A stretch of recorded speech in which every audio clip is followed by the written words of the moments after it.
Hey, what's going on, Summoners? My name is Nathan Ng, and today I'll be walking you guys through this week's weekly news update. There's a lot of great things that have been recently announced, including some updated news about the preseason 2022. Whether it's the new dragon skins, item changes, crazy reworks, or even the smallest of changes overall, here at ProGuides, we've got you covered. Be sure to subscribe and stay tuned until the end so you don't miss out on any important updates now and in the future. It wouldn't be a weekly news update if we didn't start off with everybody's favorite section. That's right, Summoners, there's a ton of new awesome skins that were announced on the PvE recently. All of these skins are a part of the Dragonmancer universe and feature all new visual effects, sound effects, recall animations, models, and textures. Joining the new skin line, we've got Lagoon Dragon Kaisa, Seal Dragon Thresh, Tranquility Dragon Karma, Duality Dragon Volibear, and two new Yasuo skins which have been promptly named Dream Dragon and Truth Dragon Yasuo. Make sure y'all cop these skins because you could be dragging the enemy team's LP across the floor. That's what I was gonna say. Anyway, each of these new skins will feature 9 chromas to pair with them in case you were looking to fully customize your champion to your liking. Speaking of which, each of the new skins will feature a new icon so you can fully complete your set of your favorite champion. If you're a fan of the older Dragonmancer skins, you'll be happy to hear that they'll also be getting new chromas and matching revamped icons for the event. All of the new skins, excluding Yasuo's, will set you back 1350 RP, which is a decent price for how well they look. However, if you're a Wasabi fan, the new Truth Dragon and Dream Dragon Yasuo skins will set you back a hefty 1820 RP. That being said, they will also feature completely new animations and voiceovers. But before we dive further into our final skin, don't forget to check us out at ProGuides.com, where you can go ahead and view our great catalog with challenger coaches that can personally create a walkthrough to your dream rank. Got a busy schedule? Well, we got you covered. Our trained roster of coaches are here 24/7 to help you reach your goal, whatever that may be. So what are you waiting for? Go check us out. Regardless, let's get back into the video and dive right into the last skin that was announced on the PvE. For our final skin announced on the PvE, we've actually got yet another legendary. And don't worry, it's not for Yasuo. The prestige skin for this event is Duality Dragon Volibear. With it, Volley gains a whole new look that features golden and white highlights alongside a new splash art. This will cost a hefty 2,000 event tokens, so for all of you Volley fans out there, be sure you get the pass and save up your tokens as soon as possible. As we draw closer to the end of our PvE content, we can't forget some amazing new information about Syndra. Riot announced that they're going to be updating all of her visual effects with not only just added gameplay clarity, but smoother effects overall. Now, not every skin is getting an overhaul, but overall her abilities have more solid colors, better readable effects, and a nicer look in general. We'll quickly cover what skins are getting the new changes. For the complete overhauls, her base skin, Justicar, and Queen of Diamonds are getting completely redone. In terms of big changes after that, we've got nice updates to Snow Day Syndra and SKT-T1. When it comes to minimal to no changes at all, we've got Atlancian, Star Guardian, Pool Party, Withered Rose, and Bewitching. These skins seem to have enough clarity overall and don't require complete changes due to their already great visuals. Now that we finish up with Syndra and her beautiful new visual effects work, let's take a look at some key changes mentioned on the PvE. Now, while we won't be covering all the changes here, we'll be focusing on the key points of the possible new patch. Starting off our list, we've got to mention the new Gore Drinker nerfs. With it being one of the best items for quite some time now, it's finally going to get some pretty massive changes. Gore Drinker is going to have its Spite passive removed. Its active damage changed from 100% total AD to 175% base AD. Alongside this, it will also no longer provide 150% base health regeneration and will instead just give 8% Omnivamp. Overall, this is a big readjustment to the item and should hurt assassins that haven't taken advantage of its power while also redirecting some nice buffs to bruisers who build it.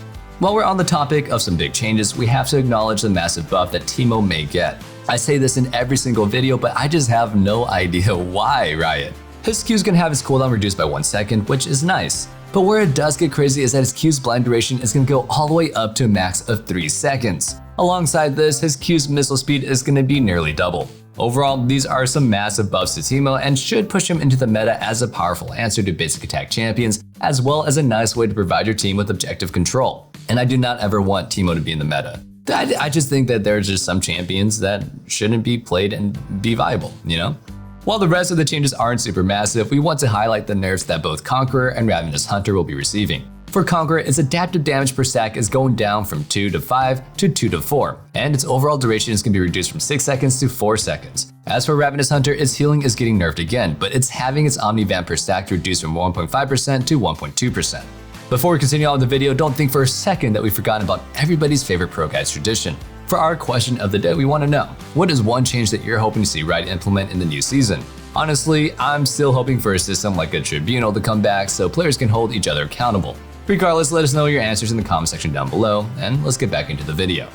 Pulling us back into the video, we've got a topic that has a lot of the community up in arms. Riot has revealed that with patch 11.21, they're going to be disabling all chat and match-made queues. This means that you will no longer be able to communicate with the enemy in any way, shape, or form besides through emotes. And I've got to say, the toxic people usually aren't the enemies, they're your teammates themselves, so this has angered the League community as they feel that all chat has never been a primary source of toxicity and instead allows players to interact with the enemy team with some nice friendly banter. Of course, there are times where this goes overboard, but overall, players feel like they disagree that all chat is a root of toxicity, and in fact, it seems like general agreement that most toxicity is rooted from allies. Unless you're my friend Frank, then this change is amazing. I seriously have absolutely no idea why he's not banned yet. And this is why I think the tribunal needs to come back, so I could ban him personally. Anyway, this change as of now is not said to be permanent. This is going to function as a test trial to see how effective disabling all chat is when it comes to toxicity. Unfortunately, if it is proved to be successful, many people will be sad to see all chat gone for good.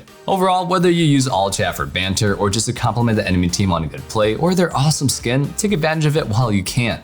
Anyway, speaking of preseason, there have been a lot of new information about it. Of course, we've all heard about the new dragons and map environments, but we finally have some more news about possible item and rune changes as well as some cool new features to the client. When it comes to some new items, Riot is looking to provide 2 new mythics for players to choose from. The first is for mages that are looking to provide damage from afar and avoid being bursted down instantly. With it, mages have been given a shield similar to Malzahar's passive that will reduce damage taken within a certain period of time after it's been bursted. Unfortunately, we still don't have the stats for the said item, but overall it does seem like it's pretty powerful and even a little bit busted. The next mythic is going to be for tank supports like Leona and Rel who are looking to dive into the enemies and provide their team with CC and utility. This new mythic will allow these tanks to not only maintain their beefy stats, but it'll also allow them to buff their allies with some extra damage to enemies around their CC.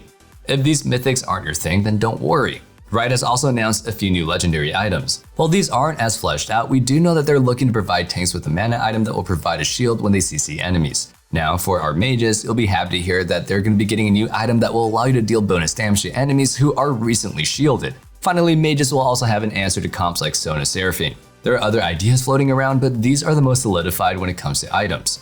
Now, in terms of runes, it does seem that Riot wants to provide more power to the other trees, so things like domination aren't, well, dominating the rune selection. It may seem like they're going to be giving more power to the secondary trees, as well as giving some focus to Lethal Tempo and Glacial Augment. Who knows, maybe they'll even toss in a rework for the Inspirations tree infamous Omnistone, which, by the way, didn't even know still existed. Next up, we've got a lot of information regarding Riot's client for the next season. And while it does look really sleek and has a nice feel if you're looking to customize your profile, it still feels a little bit weak. But you know what? Riot is a small indie company, so we've got to cut them some slack, right? Well, Riot heard these concerns and they decided to add challenges that don't involve rank. These will be individual quests that you can aim to complete in order and add them to your profile. Plus, it'll give players that aren't big fans of ranked something to do. Overall, Riot seems pretty excited about their client and customization system, and all we can do is hope that their excitement is well warranted and they don't charge us for it like Eternals. Anyway, last but not least, we've got a pretty big change when it comes to the bounty system. For those of you who dislike the current system, you may be a little bit upset with the change. However, if you're a fan of the teams being able to come back after a massive goal deficit, then you're in luck. It seems that Riot is exploring the idea of objective bounties with the new preseason. This means that teams that are behind will be rewarded for collecting objectives like dragons, barons, and maybe even turrets. Not only will these provide their usual gold, but if you're behind enough, you can easily put back into the game with a massive bounty collection. Overall, with the combination of champion bounties and now objective bounties, it seems that players will have to be far more calculated if they have a lead, so they don't accidentally give the enemy a way to catch up. Personally, I think this is a horrible idea. I don't think you should be rewarded for playing poorly, and that's just something that I think I'll stand by. Anyway, before we continue on, if you want to join an amazing community of people like you that loves lists, talk pieces, and other things like this, check out our Discord using the link found in the description. So what are you waiting for? Join. Nonetheless, let's get back into the video and take a look at our final rundown. Before we close out the video, to make sure that you're all informed for your next solo queue match, let's quickly do a patch rundown. Amumu has been dominating the support meta, and so his Q had its damage decreased at later ranks, and its mana cost rose from 30 scaling to 50 to an overall 70 flat mana at all ranks. When it comes to the king of the jungle at the moment, Jarvan is having his passive's bonus damage reduced by 2%, which should slow him down in his clear and reduce his dueling potential. As for the top lane, we've got quite a few changes to champions. Shen is going to be having his passive shield reduced by 10, which will slightly remove some of his trading power. Singe is having his E readjusted to have his damage being reduced at max rank. Its AP scaling will be reduced from 75% to 60% AP. And when it comes to Darius, he's getting a pretty nice buff to his W, with his cooldown scaling being reduced to 5 flat at all ranks. This means it may be more beneficial to put your points into E instead. Last but certainly not least, we've got a decent Irelia nerf, with her bonus AD ratio at max stacks being reduced by 10%, which means that she'll be dropping from 30% bonus AD to 20%. And that sums up our video for today. Thank you guys so much for watching. Don't forget to check us out at ProGuides.com. We offer exclusive giveaways and classes that you won't catch anywhere else, so stay tuned and don't forget to like, comment, and subscribe. We'll see you guys back in the next video, but until then, stay safe, stay healthy, and have a wonderful day. Peace.